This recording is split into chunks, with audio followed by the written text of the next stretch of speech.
Hello friends, welcome back to my channel and I hope all of you are doing very well. तो आज हमारा जो topic है जिसको हम यहाँ पर डिस्कस करने वाले हैं वो थोड़ा सा ऐसा टॉपिक है जिस पे लोग जनरली बात नहीं करना चाहते हैं और थोड़ा सा शर्म सी महसूस करते हैं, बट ये बहुत ही इम्पॉर्टेंट है।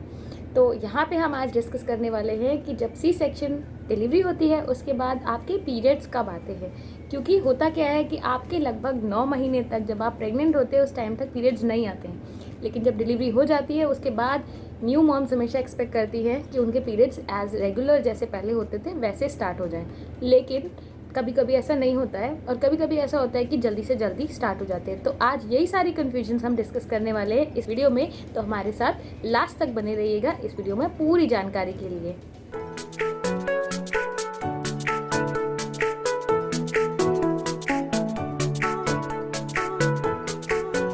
तो फ्रेंड्स, जब आप एक नई मॉम बनते हैं उसके बाद आपका टाइम शुरू होता है बेबी केयर का, और साथ ही साथ आपकी बॉडी बहुत ही ज़्यादा वीक होती है, लेकिन आपके पास इतना टाइम नहीं होता कि आप अपना ध्यान रख सके। दूसरी तरफ आपके दिमाग में ये कंटिन्यूसली चल रहा होता है कि जो पीरियड्स आपके पिछले 9 महीने में नहीं आए हैं वो कब शुरू होंगे। तो यहाँ पर मैं आपको बताना चाहती हूँ कि पीरियड्स का आना हर बॉडी टू बॉडी डिफरेंट होता है। किसी की बॉडी पे ये जल्दी भी आ सकते हैं और किसी किसी की बॉडी पे ये थोड़ा सा डिलेड होते हैं। तो जैसे कि जनरली ये बोला जाता है कि जब बेबी की डिलीवरी होती है उसके लगभग 2 साल तक आपके पीरियड्स आ जाने चाहिए। जनरली कई मॉम्स होती हैं जिनके पीरियड्स पहले ही आ जाते हैं, लेकिन कुछ मॉम्स के पीरियड जो है वो 2 साल तक भी नहीं आते हैं। अगर आपके पीरियड्स 2 साल तक नहीं आते हैं तो ये कॉज ऑफ कंसर्न है और इसके लिए आपको डॉक्टर को कॉन्टैक्ट करना चाहिए। अगर आपका बेबी का बर्थ अभी रिसेंटली हुआ है और आपको पीरियड्स नहीं आ रहे हैं तो आपको चिंता करने की कोई ज़रूरत नहीं है, और आपको ये भी कंपेयर करने की ज़रूरत नहीं है कि किसी और की भी डिलीवरी आपके साथ ही हुई थी और उनके पीरियड स्टार्ट हो गए। तो कोई बात नहीं, किसी की बॉडी इस चीज़ पे जल्दी रिस्पॉन्स देती है और वहाँ जल्दी पीरियड्स आ जाते हैं, और कभी कभी ऐसा होता है कि पीरियड्स में थोड़ा डिले होता है। तो जनरली किस पे डिपेंड करता है, जो रिसर्चेज हुई हैं उसमें हमें यही पता चलता है कि जब आप ब्रेस्ट फीड करते हैं तो आपके पीरियड्स थोड़े डिलेड होते हैं। कि आप ब्रेस्ट फीड करा रहे हैं या नहीं, या आप कितने टाइम तक ब्रेस्ट फीड करा रहे हैं। क्योंकि जब आपकी बॉडी ब्रेस्ट फीड कर रही होती है तो जो जनरेशन मतलब रिप्रोडक्शन के हार्मोन्स होते हैं वो डिफरेंट हो जाते हैं, यानी चेंज हो जाते हैं। जो हार्मोन है आपकी बॉडी जब प्रोड्यूस करती है जब आप ब्रेस्ट फीड कर रहे होते हैं उस टाइम पे वो हार्मोन्स जो है कंसेप्शन के जो हार्मोन्स होते हैं उनको दबा देता है या सप्रेस कर देता है। इसीलिए उस टाइम पे आपको पीरियड्स नहीं आ रहे होते। बट ये हमेशा 100% ट्रू नहीं होता है। कई ऐसी मॉम्स होंगी जो ब्रेस्ट फीड काफ़ी लंबे समय तक कराती हैं बट फिर भी पीरियड्स जल्दी आ जाते हैं। तो होता क्या है कि जब आपकी डिलीवरी होती है उसके बाद लगभग 40 डेज तक रेगुलरली आपको हर दिन ब्लीडिंग होती है। इस ब्लीडिंग को देखकर आप बिल्कुल ये मत समझे कि ये पीरियड्स है। पीरियड्स हमेशा बाद में आते हैं। ये ब्लीडिंग वो ब्लीडिंग है जो कि आपके यूट्रस में जब आपका 9 मंथ्स तक पीरियड्स नहीं आ रहे होते तो कुछ ऐसे टिश्यूज़ होते हैं जो बर्थ के टाइम पे या प्रेगनेंसी के टाइम पे आपकी बॉडी ने स्टोर किए होते हैं और वो आपकी बॉडी से निकलना बहुत ज़रूरी होता है। ये इसको आप लोकिया कहते हैं, और ये लोकिया जो है वो टाइम टाइम पे चेंज होता है। सबसे पहले जब आपकी डिलीवरी होती है उसके बाद काफ़ी हैवी ब्लीडिंग होती है और वो काफ़ी थिक भी होती है, काफ़ी ब्राइट रेड कलर में होती है। और उसके बाद कुछ टाइम के बाद यानी कि लगभग 1 हफ्ते के बाद जो आपकी ब्लीडिंग होती है वो थोड़ी सी लाइट इन कलर होने लग जाती है, और इसको इसी तरीके से हल्के हल्के हल्के होते होते लगभग 40 दिन में आपकी ब्लीडिंग फिनिश हो जाती है। अब इसके बाद क्या होता है कि लगभग जब 40 दिन ख़त्म हो जाते हैं उसके बाद आपका 1 वीक से कभी भी आपके पीरियड्स आ सकते हैं।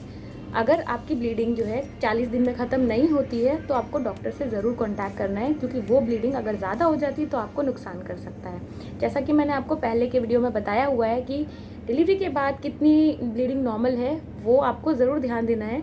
अगर आपकी जो ब्लीडिंग है वो काफ़ी ज़्यादा अमाउंट में हो रही है, मान लीजिए एक बार में इतनी ब्लीडिंग हो रही है कि समझ लीजिए बड़े नींबू के साइज़ से भी ज़्यादा हो रही है, या एक गोल्फ बॉल के साइज़ से भी ज़्यादा बड़े बड़े क्लॉट्स आ रहे हैं, तो वो आपको तुरंत डॉक्टर को रिपोर्ट करना चाहिए। अगर मान लीजिए आपकी जो ब्लीडिंग है वो दिन पर दिन बढ़ रही है घटने की जगह, तो भी आपको उसके लिए डॉक्टर को रिपोर्ट करनी चाहिए। लेकिन जब आपकी ये ब्लीडिंग फिनिश हो जाती है 40 दिन के बाद, लगभग 1 हफ्ता का जो टाइम होता है, उसके बाद अगर आपको दोबारा ब्लीडिंग स्टार्ट होती है तो वो आपके पीरियड्स ही हैं। तो कई मॉम्स के साथ ऐसा होता है कि जस्ट 40 डेज़ के बाद लगभग 7-8 दिन के बाद से ही आपको पीरियड शुरू हो जाते हैं, और कई मॉम्स जो होती हैं उनको पीरियड्स नहीं आते हैं। तो आपको यहाँ पर आपको बिल्कुल ध्यान देना है कि परेशान नहीं होना है, किसी और से कंपेयर नहीं करना है।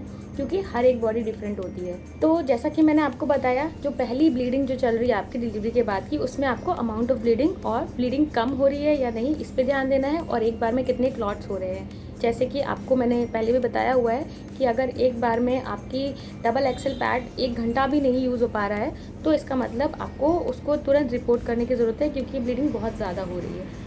नेक्स्ट जो आपको ध्यान देना है वो ये है कि जब आपके पीरियड्स आते हैं या आपके पीरियड्स नहीं भी आते हैं, उस टाइम पे भी आप कंसीव कर सकते हैं।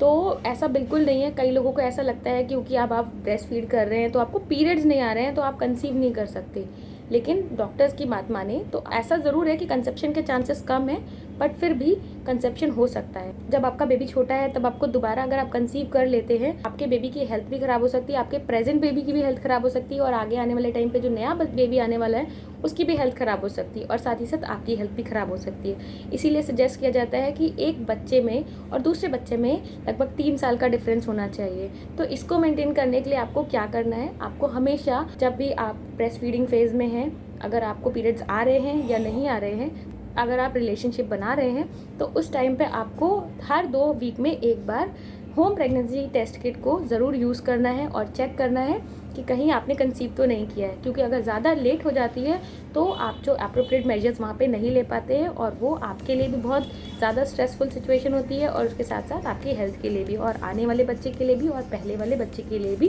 बहुत ज़्यादा मुश्किल सिचुएशन होती है। इसीलिए यहाँ पर आपको प्लानिंग भी करनी है, और अपनी हेल्थ का और अपने पीरियड्स का भी ध्यान देना है, और साथ ही साथ अगर आप रिलेशनशिप बना रहे हैं तो उस टाइम पर आपको चेक भी ज़रूर करते रहना है। और कैसे आपको ये चेक करना है कि आप घर पर प्रेगनेंसी टेस्ट किट को कैसे यूज़ कर सकते हैं, उसके लिए मेरा वीडियो ऑलरेडी अवेलेबल है, तो आप उसे ज़रूर चेकआउट करें।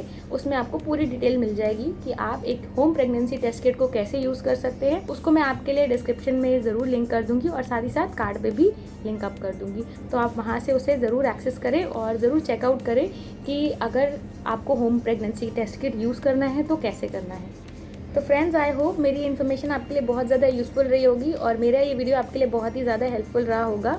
और अगर आपको लगता है इस तरह की इन्फॉर्मेशन किसी और को भी रिक्वायर्ड है, तो प्लीज़ आप उनके साथ भी इसे शेयर करें, क्योंकि इस तरीके की कन्फ्यूजन अक्सर न्यू मॉम्स को होती है, और यहाँ पे कन्फ्यूजन की बिल्कुल भी रिक्वायरमेंट नहीं है। ज़रूरत है यहाँ पे अवेयर रहने की और जानकारी हासिल करने की। तो आप किसी और के भी हेल्प कर सकते हैं इस वीडियो को शेयर करके। So thank you so much हमारे साथ इस वीडियो में एंड तक बने रहने के लिए। तब तक आप अपना बहुत ख्याल रखिए, और हमारे चैनल पे available C section, labour, delivery और प्रेगनेंसी, इसके साथ ही साथ बेबी केयर के बहुत सारे वीडियोज़ अवेलेबल हैं। आप उन्हें ज़रूर चेकआउट करें, और अपनी प्रेगनेंसी और अपनी मदरहुड को या अपने फादरहुड को बहुत ही ज़्यादा हैप्पी बनाएं। Take very good care of yourself. तब तक आप हमारे बाकी वीडियोज़ को ज़रूर से ज़रूर चेकआउट करें, और आप हमें इंस्टाग्राम, ट्विटर और पिंटरेस्ट पे भी ज़रूर फॉलो करें। इसके साथ ही साथ हम अवेलेबल है फेसबुक पर, वहाँ भी हमें ज़रूर चेकआउट करें। तो take very good care of yourself and bye bye.